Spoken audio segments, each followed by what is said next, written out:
শেখ হাসিনার উপর প্রথম হামলাটি হয় এরশাদ সরকারের আমলে ১৯৮৮ সালের ২৪ জানুয়ারি। সেদিন চট্টগ্রামের লালদিঘি ময়দানে ৮ দলীয় জোটের জনসভা ছিল। চট্টগ্রাম বিমানবন্দর থেকে মিছিল করে জনসভাস্থলে যাওয়ার পথে শেখ হাসিনার ট্রাক মিছিলে সশস্ত্র হামলা হয়। চট্টগ্রাম আদালত ভবনের পাশে পুলিশ নির্বিচারে গুলি ছুড়লে নিহত হন ২৪ জন। তাদের মধ্যে ৯ জন নিহত হন শেখ হাসিনাকে মানববর্ম তৈরি করে রক্ষা করতে গিয়ে।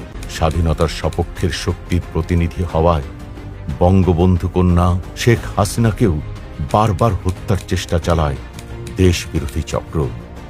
১৯৭৫-এর ঘাতকরা একবার দুবার নয়, অন্তত ১৯ বার বঙ্গবন্ধু কন্যা শেখ হাসিনার প্রাণনাশের চেষ্টা করেছে। দেশরত্ন শেখ হাসিনাকে বারবার যেন স্বয়ং সৃষ্টিকর্তা নিজ হাতে রক্ষা করেছেন।